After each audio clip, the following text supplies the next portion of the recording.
Assalamu alaikum. This is me Rashid Ali Malik, and today my topic is major industries, important minerals, annual days, and world records, news agencies, airlines, and religions of the world, and also the distinctive names of the countries or cities. तो आज हम GK के जो है काफ़ी topics एक ही class में cover करेंगे, और इनमें मैं आज आप लोगों को डिस्कस करूँगा, डिटेल में बताऊँगा कि इनके जो है किस टाइप के जो है एमसीक्यूज आते हैं डिफरेंट टेस्ट में। तो चलिए हम अपने क्लास को बाकायदा स्टार्ट करते हैं। तो चलिए सबसे पहले हमारा टॉपिक है मेजर इंडस्ट्रीज़। तो मेजर इंडस्ट्रीज़ में सबसे पहले आता है आयरन एंड स्टील। इसकी जो चीफ मैन्युफैक्चरिंग कंट्रीज़ हैं उनमें सबसे नंबर 1 पर आता है चाइना, उसके बाद यूएसए है, रशिया एंड जापान है। ठीक है, तो ये एक सीक्वेंस बनी हुई है, लेकिन आपने मेन याद रखना है कि आयरन एंड स्टील की जो चीफ मैन्युफैक्चरिंग कंट्रीज़ हैं उनमें टॉप पर जो है वो चाइना आता है। इसी तरह टेक्सटाइल में जो है वो यूएसए है, एंड टेक्सटाइल वूलन में जो है वो रशिया है, एंड केमिकल्स में यूएसए, पेपर में भी यूएसए, एंड रबर थाईलैंड। तो बस इसके जो है चार्ट से हम बस ये है चीज़ें याद रखनी है इस टॉपिक में कि मेजर इंडस्ट्रीज़ कौन सी और उसके चीफ मैन्युफैक्चरिंग कंट्रीज़ कौन से हैं। तो ये जस्ट इनफ है, इससे ज़्यादा इसको डिटेल में पढ़ने की ज़रूरत नहीं है। तो चले नेक्स्ट की तरफ आते हैं। तो हमारा नेक्स्ट टॉपिक है कि important minerals and principal producing countries. तो ये जो है इसको डिस्कस कर लेते हैं, इसके एमसीक्यूज़ किस में से आते हैं। तो सबसे पहले तो यहाँ पे एल्यूमिनियम है। एल्यूमिनियम में जो है वो जमीका कंट्री है जो इसका लार्जेस्ट प्रोड्यूसर है या इन मिनरल्स का, एंड उसके बाद दूसरे भी हैं लेकिन वो सीक्वेंस वाइज, लेकिन हमने यहाँ पे टॉप पे याद रखना होता है। इसी तरह एस्बेस्टोस है एंड क्रोमियम है, मुख्तलिफ हैं, लेकिन यहाँ पे जो काम के हैं वो मैं टिक करवाता हूँ आप लोगों को, जो हमने बहुत ज़्यादा टेस्ट वगैरह में देखे हुए हैं। तो कोल जो है वो यूएसए है, एंड उसके बाद कॉपर, ये मोस्ट इम्पॉर्टेंट और बहुत ज़्यादा रिपीटेड सवाल है कि कॉपर का जो है ना लार्जेस्ट प्रोड्यूसर वो चिली है। ये बहुत ज़्यादा टेस्टों में आता है, तो इसको लाजमी याद रखिए। यहाँ पे एक सवाल है कि गोल्ड का जो प्रोड्यूसर है वो है चाइना। अच्छा, एक होता है प्रोड्यूसर और दूसरा होता है एक्सपोर्टर। तो यहाँ पे गोल्ड का अगर प्रोड्यूसर आपसे पूछा जाता है तो चाइना करना है, एंड एक्सपोर्टर पूछा जाता है तो फिर आपने साउथ अफ्रीका करना है। एंड उसके बाद जो है आप ग्रेफाइट भी याद रख सकते हैं, ये भी आने जैसा है। एंड उसके बाद जो है मैग्नीशियम जो है उसका इंडिया है, एंड मिका ये जो है इंडिया है। ये भी बहुत इम्पोर्टेंट और बहुत ज़्यादा जो है रिपीटेड सवाल है। एंड निकल उसका जो है कनाडा है। उसके बाद जो है पेट्रोलियम उसका सऊदी अरेबिया है, एंड उसके बाद जो है सिल्वर, प्लेटिनियम को मैं स्किप कर रहा हूँ, ये इतना ज़्यादा नहीं है अहम, लेकिन सिल्वर बहुत ज़्यादा आता है कि सिल्वर जो है वो मेक्सिको है इसका प्रोड्यूसर। एंड उसके बाद जो है आते हैं हम जिंक के ऊपर, तो जिंक का भी जो है वो कनाडा है। देन नेक्स्ट हमारे टॉपिक पर आ जाते हैं। उसके बाद नेक्स्ट हमारा टॉपिक है एनुअल डेज़। ठीक है, तो एनुअल डेज़ जो हैं वो मुख्तलिफ हैं, साल में बहुत सारे दिन हैं, कुछ ना कुछ कोई ना कोई डे जो है ना मनाया जा रहा होता है। लेकिन इनमें से भी ये एक चार्ट बना हुआ है, लेकिन इनमें से भी मैं जो है मोस्ट इम्पॉर्टेंट वो टिक करवाता हूँ जो बहुत ज़्यादा अहम है और उनके सवाल बहुत ज़्यादा आते हैं। तो सबसे पहले जो है यहाँ पे देखें 9 जनवरी पे जो है national day of children in Pakistan. ये काम का नहीं है इतना। 5 फरवरी ये काफ़ी जो है इम्पोर्टेंट सवाल है, आने जैसा है। कश्मीर सॉलिडेरिटी डे, ठीक है, ये याद रखना है, सॉलिडेरिटी है। एंड उसके बाद आता है 14 फेब को भी याद करने की ज़रूरत नहीं है। एंड उसके बाद जो है 8 मार्च मोस्ट इम्पॉर्टेंट एंड मोस्ट जो है रिपीटेड सवाल में से ये इंटरनेशनल वुमेंस डे है 8 मार्च पे। एंड उसके बाद आते हैं पाकिस्तान डे 23 मार्च, तो ये तो वैसे ही सबको याद होता है। एंड उसके बाद आते हैं अर्थ डे, ये मोस्ट इम्पॉर्टेंट है, ये काफ़ी सवाल आता रहता है। 22 अप्रैल पर जो है वो अर्थ डे मनाया जाता है। एंड उसके बाद आता है लेबर डे। तो लेबर डे भी सबको पता है, लेकिन इसके साथ जो 3 मई पे है ना वर्ल्ड प्रेस फ्रीडम डे, तो ये बहुत ज़्यादा अहम है और इसके जो है ना सवाल वो बहुत आते हैं, हमने काफ़ी देखे हैं। एंड उसके बाद जो है इसमें देख लेते हैं, बाकी काम के नहीं हैं, इसके जो सेकंड कॉलम में हैं हम उनको देख लेते हैं। एंड एक जगह पे हमने ये 31 मई पे जो आता है वर्ल्ड टोबैको डे, ये भी हमने एक जगह पे सवाल देखा हुआ है, इस वजह से मैं ये भी टिक करवा रहा हूँ। एंड उसके बाद आता है 5 जून पे वर्ल्ड इन्वायरमेंट डे, ये भी मोस्ट इम्पॉर्टेंट है और मोस्ट रिपीटेड सवाल में से एक सवाल है, इसको लाजमी याद रखें। उसके अलावा 4 जुलाई पे जो है ना अमेरिका का इंडिपेंडेंस डे है, तो इस वजह से इसको भी याद रख सकते हैं आप, क्योंकि जनरल नॉलेज में इस तरह के सवाल भी आ जाते हैं। एंड उसके बाद आता है नेक्स्ट है जो काम का है 8 सितंबर इंटरनेशनल लिटरेसी डे। ये भी मोस्ट इम्पॉर्टेंट सवाल है और आने जैसा है। एंड कुछ नीचे आ जाते हैं, ये भी कुछ मुख्तलिफ डेज़ हैं, इसको भी देख लेते हैं।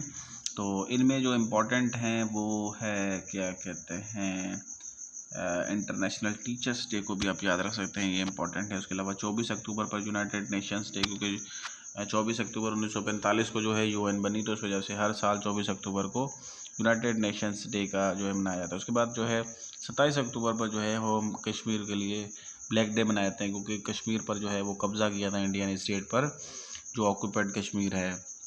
एंड उसके बाद हम आ जाते हैं इस साइड सेकंड कॉलम में, तो इसमें जो है ह्यूमन राइट्स डे 10 दिसंबर पर है, इसको आप याद रख सकते हैं, ये काफ़ी अहम सवाल है, आने जैसा है। एंड उसके बाद जो है ये इनफ हैं जो कि एनुअल डेज़ में से हैं। अब ये एनुअल डेज़ में काफ़ी सारे थे, तकरीबन 30-35 से ज़्यादा ही हैं ये डेज़, लेकिन उसमें से भी मैंने आप लोगों को जो है इम्पॉर्टेंट जो है वो बताएं कि एनुअल डेज़ में से अगर क्वेश्चंस आते हैं तो वो बहुत ज़्यादा रिपीटेड कौन से हैं। अब वैसे ये तो ये सारे ही सही हैं, आप इसको मेमोराइज़ कर सकते हैं, लेकिन उनमें से भी मैंने शॉर्ट करके और जो है जो बहुत ज़्यादा हमने देखे हैं सवाल, तो उस वजह से मैंने उसको एक्सप्लेन भी किया है, और उसके अलावा आप लोगों को अपना एक्सपीरियंस भी जो है साथ साथ शेयर कर रहा हूँ। तो हम अपने नेक्स्ट टॉपिक की तरफ आते हैं। तो हमारा नेक्स्ट टॉपिक है एयरलाइंस। तो दुनिया में बहुत सारी एयरलाइंस हैं, तो उसमें से जो है इम्पोर्टेंट जो है हम पढ़ लेते हैं। तो यहाँ पर देखते हैं नेम्स एंड कंट्रीज़, ठीक है, 2 कॉलम्स हैं, एंड उसमें से भी जो है हम शॉर्ट करके पढ़ते जाएंगे जो इम्पोर्टेंट हैं। तो एरोफ्लोट जो है वो रशिया की, ये इम्पोर्टेंट सवाल है, इसको याद रखने जैसा है। एंड एरो एशिया ये पाकिस्तान का है। एंड एयर फ्रांस, ये तो नाम से पता चल रहा है कि ये फ्रांस की है, ठीक है। और उसके अलावा यहाँ से जो काम किया वो कैथी पैसिफिक जो है वो हांगकांग की, ये मोस्ट इम्पॉर्टेंट है एंड आने जैसी है। एंड उसके बाद जो है ये शॉर्ट फॉर्म में लिखा हुआ है JAL, ये जापान की है, इसको भी आप याद रखें। एंड KLM जो है ये हॉलैंड की है या नीदरलैंड की है। एंड उसके बाद जो है लुफ्ताना जर्मनी की है। तो ये इम्पोर्टेंट सवाल हैं, जो बहुत ज़्यादा एयरलाइंस के सवाल जो है ना जनरल नॉलेज में आते रहते हैं। वैसे तो देखें यहाँ पे बहुत सारी लिखी हुई हैं, लेकिन मैं आपको इम्पोर्टेंट बताता जा रहा हूँ। एंड उसके बाद जो है PIA, तो सबको पता है कि ये पाकिस्तान की है। एंड उसके बाद जो है नेक्स्ट है थाई एयरवेज, ये भी थाईलैंड की है। एंड सबीना जो है ये बेल्जियम की है। तो मिडल ईस्ट भी एक एयरलाइन है, ये लेबनान की है। तो अब यहाँ पे देखें कि बहुत सारी जो हैं एयरलाइंस थी, लेकिन इम्पॉर्टेंट मैंने आप लोगों को टिक करवाई हैं कि जो बहुत ज़्यादा जो है एयरलाइंस में से सवाल आते रहते हैं। वैसे तो आप इसको पूरे को ही पढ़ के जो है याद कर सकते हैं, क्योंकि ये मुख्तलिफ़ टेस्ट में से लिए गए हैं पेपर्स में से सवाल, लेकिन हमारा भी एक्सपीरियंस है टेस्ट देने का, तो उस हिसाब से जो है मैं आप लोग को एक्सपीरियंस अपना शेयर कर रहा हूँ कि मैंने इन एयरलाइंस को बहुत ज़्यादा जो है देखा है टेस्टों में। सो इस वजह से मैं आप लोगों को रिकमेंड कर रहा हूँ कि ये तो आपने हर हाल में याद रखना है। तो चलिए हम अपने नेक्स्ट टॉपिक की तरफ आते हैं। तो जनरल नॉलेज में हमारा नेक्स्ट टॉपिक है news agencies of some countries.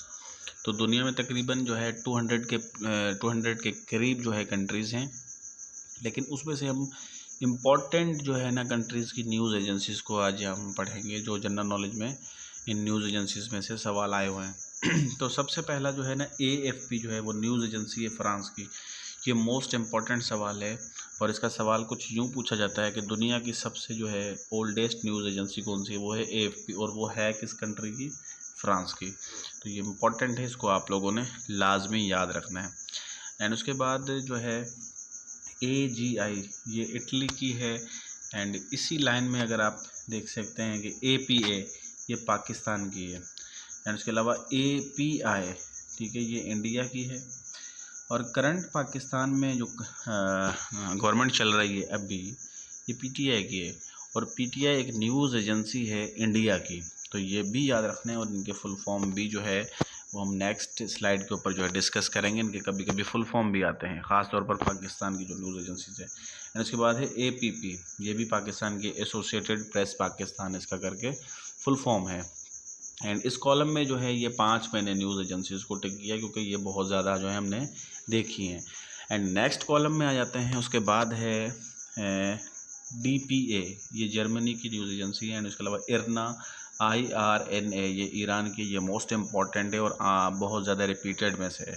And उसके बाद आती है इतरतास, AITART, ये SS करके इसका है। इसको आप प्रोनाउंस कैसे भी कर सकते हैं, हो सकता है कि प्रोनाउंसिएशन में कोई प्रॉब्लम हो, लेकिन ये याद रखना है कि इतरतास जो है ये रशिया की है। एंड उसके अलावा कोयोडो, ये जापान की है, ये इम्पोर्टेंट है और आने जैसी है और आती है बल्कि। एंड उसके बाद थर्ड कॉलम पर आ जाते हैं। एंड थर्ड कॉलम में आप देख सकते हैं कि PPI, ये पाकिस्तान की है। एंड नेक्स्ट है PTI, ये है इंडिया की। अब थर्ड जो है हम यहाँ पे जो पढ़ रहे हैं, इसमें दो हैं, एक PPI और एक PTI। दो ये न्यूज़ एजेंसीज़ को आपने बहुत ज़्यादा अच्छे से पढ़ना है। उसके अलावा यहाँ पे 3 न्यूज़ एजेंसीज़ और थी, यानी कि APA, APP, उसके अलावा API। इनमें से जो है ना, ये पाकिस्तान की जो है वो टोटल मैंने यहाँ पे आप लोगों को बताई 3 हैं, और इंडिया की जो है ना वो 2 हैं, एक PTI और उसके अलावा API। तो इनको फोकस करना है ज़्यादा, क्योंकि इनके सवाल हमने बहुत ज़्यादा देखे हैं।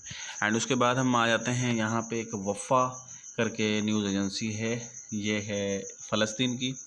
एंड उसके अलावा SPA जो है वो सऊदी अरेबिया की है।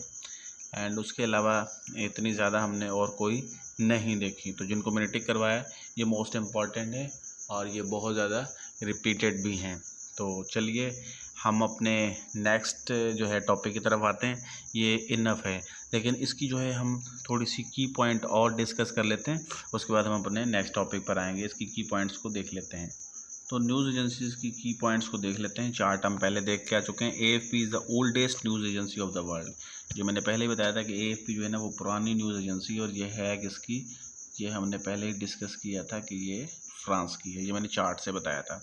और इसके अलावा पाकिस्तान की 3 न्यूज़ एजेंसीज थी, और तीनों का नाम क्या है, एक का नाम है APA एंड PPI एंड उसके बाद APP, है ना, ये पाकिस्तान की न्यूज़ एजेंसीज हैं। अब इनके फुल फॉर्म याद रखने, APP यानी associated press of Pakistan, and next है PPI, press Pakistan press international, इसका भी याद रखना है। और उसके अलावा APP जो है ना वो पाकिस्तान की ओल्डेस्ट न्यूज़ एजेंसी है। एक दफ़ा मैं अपने पॉइंट को दोबारा से रिपीट कर रहा हूँ। AFP जो है ये दुनिया की पुरानी न्यूज़ एजेंसी है, जो कि फ्रांस की है। अगर पाकिस्तान के बारे में पूछा जाता है कि पाकिस्तान की पुरानी न्यूज़ एजेंसी कौन सी है, तो वो है APP, और इसका फुल फॉर्म क्या है, associated press Pakistan and press of Pakistan. उसके बाद आता है कि PTI एंड API, ये दोनों न्यूज़ एजेंसीज़ हैं इंडिया की। मैंने पहले इसके ऊपर पे जो है फोकस किया था और आप लोगों को बताया था कि जो इंडिया की 2 न्यूज़ एजेंसीज़ हैं इनको आपने अच्छे से याद रखना है। और इनके फुल फॉर्म क्या है, PTI का जो है वो press trust of India, and API associated press of India. तो ये कुछ की पॉइंट्स थी रिगार्डिंग न्यूज़ एजेंसीज़। तो हम अपने नेक्स्ट टॉपिक की तरफ आते हैं। तो जनरल नॉलेज के नेक्स्ट टॉपिक है हमारा वर्ल्ड रिकॉर्ड्स। तो ये भी इम्पोर्टेंट टॉपिक है और इसके बहुत से सवाल आते हैं, तो चलिए डिस्कस करते हैं इसके ऊपर। तो नंबर 1 पे है लार्जेस्ट कॉपर प्रोड्यूसर, और लार्जेस्ट कॉपर प्रोड्यूसर है चिली। ये मोस्ट इम्पॉर्टेंट और मोस्ट रिपीटेड सवालों में से एक है। अगर आपके पास इस तरह के सवाल आते हैं तो ये एक पूरा चार्ट बना हुआ है, इसमें से मैं आप लोगों को चुन के वो चीज़ें बताऊँगा जो है ज़्यादा रिपीटेड हैं पास्ट पेपर्स में। एंड उसके बाद आता है लार्जेस्ट प्रोड्यूसर ऑफ रबर। तो ये भी जो है थाईलैंड है, ये याद रखना है। Largest exporter of rubber Thailand. अच्छा, एक यहाँ पे वर्ड यूज़ हो रहे हैं 2, एक है प्रोड्यूसर, दूसरा है एक्सपोर्टर। और प्रोड्यूसर और एक्सपोर्टर में फ़र्क है। प्रोड्यूसर यानी कि वो जो चीज़ जो है वो कंट्री प्रोड्यूस कर रहा है, बना रहा है, और एक्सपोर्टर यानी कि अपनी कंट्री से जो है वो दूसरे को सप्लाई कर रहा है, दूसरे कंट्रीज़ को जो है भेज रहा है चीज़, तो ये है एक्सपोर्टर। तो जो एक्सपोर्ट करने वाला है और बनाने वाला है, दोनों में जो है वो थाईलैंड ही है। एंड उसके बाद जो है एक सिंथेटिक रबर प्रोड्यूसर है, ये भी इंपॉर्टेंट सवाल है, आता है, ये जापान है इसका जो है प्रोड्यूसर। एंड उसके बाद यहाँ पे कॉटन का जो प्रोड्यूसर है वो है चाइना, राइस का प्रोड्यूसर भी चाइना, वीट का भी लार्जेस्ट प्रोड्यूसर चाइना है। ये तीनों ज़बरदस्त सवाल हैं और तीनों याद रखना है। कॉटन, राइस एंड वीट, तीनों का प्रोड्यूसर जो है वो चाइना है। अब तीनों के हमने एक्सपोर्टर देखने, नीचे है जो है इसी कॉलम में नीचे आएगा। तो लार्जेस्ट तो वीट एक्सपोर्टर जो है वो है USA, and largest silver producer Mexico. Important सवाल हैं, मेरा दिल चाह रहा है कि मैं शॉर्ट करूं, लेकिन मैं शॉर्ट नहीं कर सकता, क्योंकि इस सारे जो हैं ये सवाल जो है ना मैंने खुद अपने पेपर्स में अटैम्प्ट किए हैं और मैंने देखे हुए हैं ये सारे सवाल। एंड उसके बाद है लार्जेस्ट यूरेनियम प्रोड्यूसर, तो कनाडा है प्रोड्यूसर। एंड यूरेनियम रिजर्व्स, ये है ऑस्ट्रेलिया। अब देखें प्रोड्यूसर और रिजर्व्स, यहाँ पे दो बातें हो गई। एक तो होता है एक्सपोर्टर, एक्सपोर्टर फिर तीसरी बात हो गई।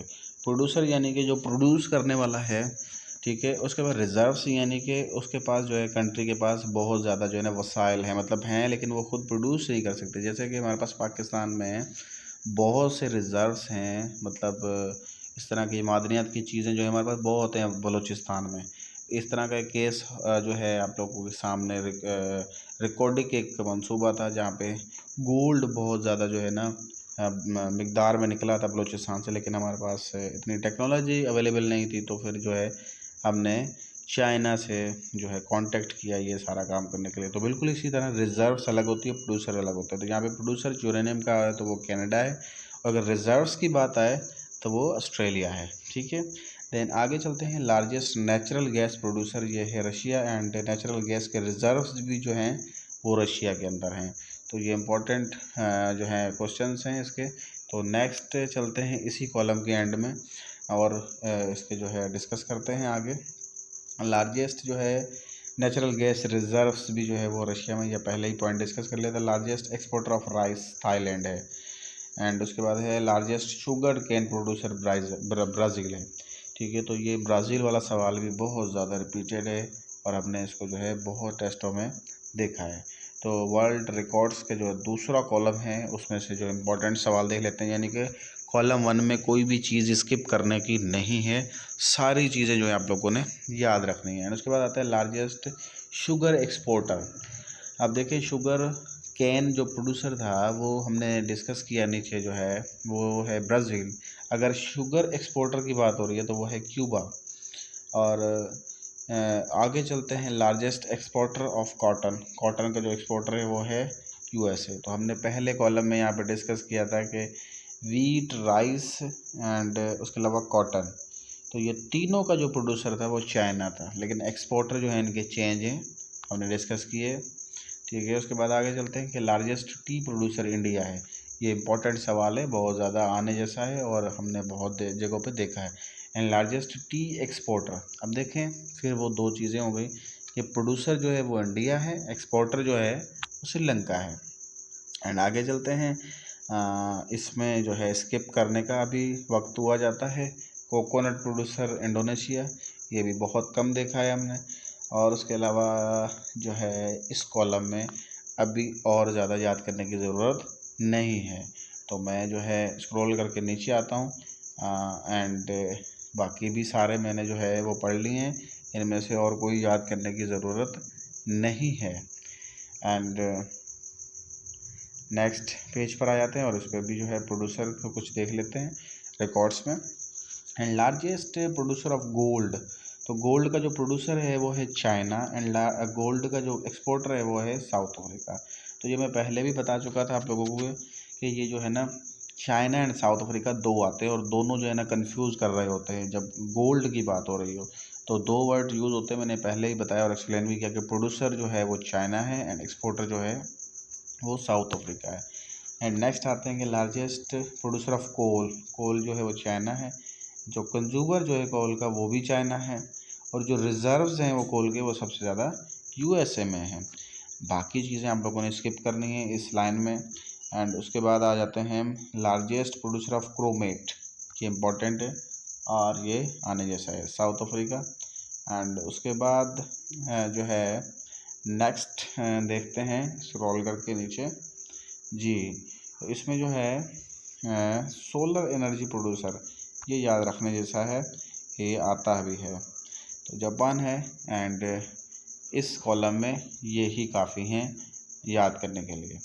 एंड नेक्स्ट आते हैं लार्जेस्ट डायमंड प्रोड्यूसर, तो ये है ऑस्ट्रेलिया।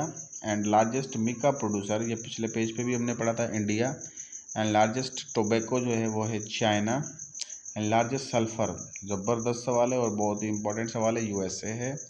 एंड निकल का जो प्रोड्यूसर है वो है कनाडा, इंपॉर्टेंट सवाल है, बाकी स्किप आप कर सकते हैं। कॉफ़ी प्रोड्यूसर, ये तो मोस्ट इम्पॉर्टेंट है, कॉफ़ी प्रोड्यूसर ब्राज़ील है। अच्छा, ब्राज़ील शुगर केन का भी प्रोड्यूसर है, हमने प्रीवियस जो है स्लाइड के ऊपर पढ़ा था। एंड नेक्स्ट आ जाते हैं, बाकी जो है आप जो है वो स्किप कर सकते हैं, या यानी कि आप दूसरे लफ्ज़ों में कह सकते हैं कि आप इसको याद ना भी करें तो कोई मसला नहीं, जो टिक करवा रहा वो अपने हर हाल में याद रखने हैं। एंड लार्जेस्ट एल्यूमिनियम प्रोड्यूसर जो है वो है यूएसए। तो ये इनफ है इन वर्ल्ड रिकॉर्ड्स में से याद करने के लिए। तो मैं फिर भी जो है स्किप मतलब स्क्रॉल करके बाकी भी देख लेता हूँ कि इसमें से और कौन से काम की चीज़ें हैं जो आप लोगों ने याद रखनी है। तो इसमें जो है मैंने आप लोगों को बताया था कि सोलर एनर्जी प्रोड्यूसर इस साइड से लेफ़्ट कॉलम से, जो राइट कॉलम से मैंने आप लोगों के लास्ट जो है वो बताया था कि प्रोड्यूसर ऑफ टिन ये चाइना है, एंड ड्राई मिल्क नेदरलैंड है। ये भी इम्पोर्टेंट सवाल हैं। तो ये इनफ हुआ। इसके बाद हम अपने नेक्स्ट टॉपिक की तरफ आते हैं। तो अब हमारा नेक्स्ट टॉपिक है जनरल नॉलेज में रिलीजन्स ऑफ द वर्ल्ड। तो रिलीजन्स ऑफ द वर्ल्ड में मुख्तलिफ रिलीजन्स हैं दुनिया के, लेकिन हम इम्पॉर्टेंट पढ़ेंगे जिसमें जनरल नॉलेज के सवाल आते रहते हैं या कभी कभार अखलाकियात यानी कि इथिक्स में से क्वेश्चंस आते हैं। तो नंबर जो है की पॉइंट्स इसके डिस्कस कर लेते हैं। उसके बाद जो है हम इसके चार्ट की जाने भी आते हैं। तो नंबर 1 पर है कि Hinduism is the oldest religion of the world. दुनिया में इस वक्त जो है टॉप पे जो रिलीजन चल रहे हैं वो है क्रिश्चियनिटी एंड इस्लाम, उसके बाद जो है हिंदुज़म। तो अगर नंबर ऑफ पर्सन के एतबार से देखा जाए यानी पॉपुलेशन के हिसाब से देखा जाए तो फर्स्ट नंबर पर है क्रिश्चियनिटी, एंड सेकंड नंबर पर आता है इस्लाम, एंड थर्ड नंबर पर आता है हिंदुज़म। जबकि अगर ओल्डेस्ट की बात की जाए यानी कि दुनिया का पुराना तरीन मज़हब की बात की जाए तो वो है हिंदुज़म, और हिंदुज़म का जो असल जो रिलीजन है वो है सनातन धर्म। यानी कि यहाँ पे पॉइंट हमें जो नोट करना है, मेमोराइज़ करना है कि ये दुनिया का पुराना तरीन जो है मज़हब है। एंड उसके बाद जो है सेकंड पॉइंट जो मैं पहले ही बता चुका हूँ, Christianity is the largest religion in the world. दुनिया में सबसे बड़ा रिलीजन जो है वो क्रिश्चियनिटी है। एंड उसके बाद आते हैं कि Islam is the second largest religion in the world. इस्लाम जो है वो दूसरा सबसे बड़ा रिलीजन है दुनिया में। And after Christianity and Islam third biggest religion is Hinduism. तो इन दोनों के बाद, इस्लाम एंड क्रिश्चियनिटी के बाद जो तीसरा बड़ा रिलीजन है, मज़हब है, वो है हिंदुज़म। एंड उसके बाद आते हैं communism is the main religion of China and Taiwan. अच्छा, कम्युनिज़म में बेसिकली ये होता है कि एक थ्योरी हमारे जहन में है कि वो अल्लाह ताला को नहीं मानते, जो उसको जो है कम्युनिज़म कहते हैं। ये लिखा हुआ ऐसा है लेकिन इसको पढ़ा जाता है कम्युनिज़म। तो ये कभी कभार ये भी पूछा जाता है कि बताइए कि ये किस कंट्री जो हैं वो मेन रिलीजन्स हैं। तो ये भी याद रखना है आपने कि ये चाइना और ताइवान का जो है मेन रिलीजन है। एंड उसके बाद आते हैं कि जापान में भी एक बहुत बड़ा रिलीजन है जो कि जापान वाले जो है इसको फॉलो करते हैं, उसका नाम है शिंतोइज़म। एंड उसके बाद आता है कि शिंतोइज़म के जो फॉलोअर हैं उसको क्या कहा जाता है, प्रैक्टिशनर्स ये कहा जाता है। एंड उसके बाद आता है followers of communism is called communist. And उसके बाद followers of Buddhism called Buddhist. तो ये थी कुछ की पॉइंट्स। अब हम आते हैं अपने मेन चार्ट पर और उसके ऊपर जो है बारी बारी वन बाय पढ़ते जाते हैं। तो सबसे पहले जो है ना बड़ा रिलीजन है वो क्रिश्चियनिटी है, तो उसकी चीज़ें सारी डिस्कस कर लेते हैं। तो अब जो है क्रिश्चियनिटी की जो बुक है, यानी कि जैसे हम मुस्लिम्स कुरान पढ़ते हैं इसी तरह क्रिश्चियनिटी जो है उसके जो बुक है वो है बाइबल। उसके बाद इसकी जो प्लेस ऑफ वर्शिप है यानी कि वो इबादत कहाँ करते हैं उसको चर्च कहते हैं। ये तकरीबन मूवीज़ में से सबको पता है, देखे हुए हैं, और ये ज़्यादा दिक्कत नहीं हो रही। और इसका फाउंडर कौन है? हज़रत ईसा अलैहिस्सलाम। ठीक है, हज़रत ईसा अलैहिस्सलाम पे एक बुक भी नाज़िल हुई। हम जब 4 किताबें पढ़ते हैं पाक किताबें तो उसमें भी हम पढ़ते हैं कि हज़रत ईसा अलैहिस्सलाम के ऊपर एक बुक नाज़िल हुई, उस बुक का नाम है इंजील। ठीक है, तो उसको ही बाइबल कहते हैं। एंड उसके बाद दूसरा नंबर पे बड़ा रिलीजन है दुनिया का वो है इस्लाम, और उसकी जो होली बुक है उसका नाम है कुरान। तो ये तो सबको ही पता है। उसकी प्लेस ऑफ वर्शिप कौन सी है? मॉस्क। उसके अलावा उसका फाउंडर कौन है? हज़रत मोहम्मद मुस्तफ़ा सल्लल्लाहु अलैहि वसल्लम। इसमें इस्लामियत पे अलग से क्लास चलेंगे कि कुरान पे ऊपर जो है वो पूरा क्लास होगा हमारा, मतलब आप सल्लल्लाहु अलैहि वसल्लम की ज़िंदगी के ऊपर भी जो है वो क्लास होगा बाकायदा पूरा, जिसमें जो है इस्लामियत के क्वेश्चंस आते रहते हैं। तो बहरहाल यहाँ पे जस्ट इनफ है कि हमने 4 चीज़ें हर रिलीजन की याद रखनी है। रिलीजन, उसके बुक, उसकी प्लेस ऑफ वर्शिप एंड उसका फाउंडर। ये जो है जनरल नॉलेज में इसके क्वेश्चंस आते रहते हैं।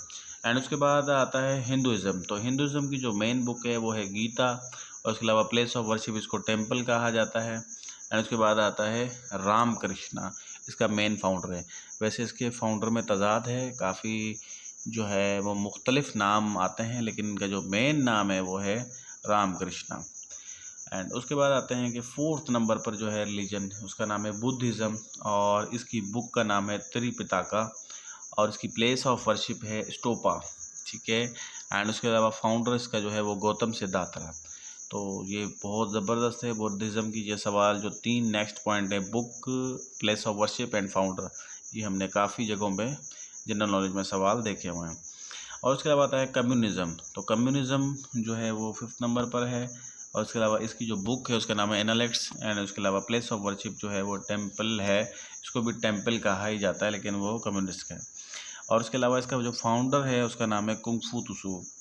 एंड उसके अलावा 6th पे जो है एक रिलीजन है जिसका नाम है जुडिज़्म, और उसके ऊपर एक जो है इसकी बुक का नाम है तौरात, एंड प्लेस ऑफ वर्शिप इसको कहते हैं सिनागोग, एंड फाउंडर जो है वो हज़रत मूसा अलैहिस्सलाम है। अच्छा, दुनिया में अभी सिर्फ एक ही कंट्री है जो कि जुडिज़्म के एतबार से जाना जाता है, जिसका नाम है इसराइल। और हज़रत इसराइल जो मतलब कि इसराइल के जो फॉलोअर्स हैं वो हज़रत मूसा अलैहिस्सलाम के फॉलोअर्स हैं, यानी कि वो बुक उनके ऊपर एक नाजिल हुई, उस बुक का नाम था तौरात। और ये जो 4 पाक किताब हम पढ़ते हैं उसमें सबसे पहली किताब उसका नाम है तौरात, उसके बाद ज़बूर, फिर इंजील, फिर कुरान पाक। तो यहाँ पे इसकी चारों पॉइंट्स आप लोगों ने याद रखनी है कि जुडिज़्म यानी कि वही यहूदियत, ठीक है, और उसके अलावा तौरात इसकी बुक का नाम, एंड सिनागोग है, एंड हज़रत मूसा अलैहिस्सलाम। एंड नेक्स्ट आते हैं शिंतोइज़्म। शिंतोइज़्म जो है ये 7th पर है, और उसके अलावा कोजिकी इसकी जो है बुक है, एंड उसके अलावा जो है इसी ग्रैंड श्राइन जो है ये प्लेस ऑफ वर्शिप है। एंड उसके अलावा फाउंडर कौन है इसका, शिंतो। उसके बाद आता है सिखिज़्म। तो सिखिज़्म भी जो है काफ़ी अहम जो है वो रिलीजन है, तो इसको भी डिस्कस कर लेते हैं। इसका जो बुक है गुरु ग्रंथ साहब। उसके अलावा इसकी जो इम्पॉर्टेंट पॉइंट है, यानी जहाँ पे ये समझ लेते हैं कि जैसे मुस्लिम्स हज करते हैं, इसी तरह इनकी भी होलीस्ट प्लेस है, उसका नाम है गोल्डन टेम्पल, जो कि अमृतसर में है। एंड उसके अलावा इसका फाउंडर जो है वो है गुरु नानक। तो ये थे रिलीजन्स ऑफ द वर्ल्ड, उसके की पॉइंट्स, उसके अलावा उसके डिटेल से मैंने चार्ट के ऊपर आप लोगों को चीज़ें बताई हैं। तो ये मुख्तलिफ जो है सवाल टेस्टों में अगर रिलीजन्स में से वो टच करते हैं तो इसी टाइप के जो है सवाल आते रहते हैं। तो रिलीजन्स ऑफ द वर्ल्ड जो है वो कंप्लीट हुआ। अब हम नेक्स्ट हमारे जीके के टॉपिक की तरफ आते हैं। आज जो जनरल नॉलेज का आखिरी हमारा टॉपिक है वो है distinctive names of the countries or cities. तो कुछ नेम्स हैं जो कि मुंसलिक हैं किसी मुल्कों से, और उसके अलावा सिटीज़ से, तो वो आज डिस्कस कर लेते हैं। यहाँ पे मेन जो हैं हमारे हैं। अच्छा, यहाँ पे ब्रिटेन ऑफ साउथ सवाल पूछा जाता है। ये ज़बरदस्त है कि न्यूजीलैंड को जो है वो ब्रिटेन ऑफ साउथ कहा जाता है। और उसके अलावा सिटी ऑफ बाज़ार जो है वो कायरा को कहा जाता है। इजिप्ट का जो कैपिटल है जिसका नाम है कायरा, उसको जो है सिटी ऑफ बाज़ार्स कहा जाता है। And city of colleges Pakistan का सिटी है लाहौर, इसको जो है सिटी ऑफ कॉलेजेस भी कहा जाता है।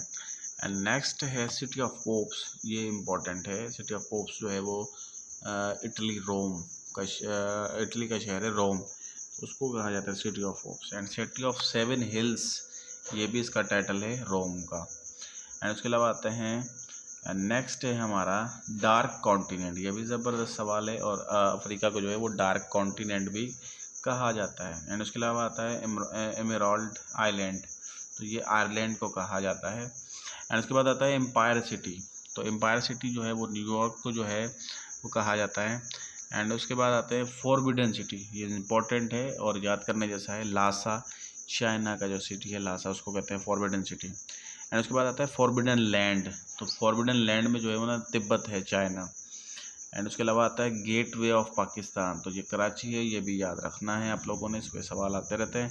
एंड गिफ्ट ऑफ द नील, इसको जो है वो इजिप्ट को कहा जाता है। And great Britain of Pacific, तो ग्रेट ब्रिटेन ऑफ पैसिफिक जो है वो जापान को कहा जाता है। अब यहाँ पे एक नज़र आप देखें कि ब्रिटेन ऑफ साउथ पूछा जाए तो फिर वो है न्यूजीलैंड। अगर यहाँ से पूछा जाए कि ग्रेट ब्रिटेन ऑफ पैसिफिक तो फिर आपने यहाँ पे करना है जापान।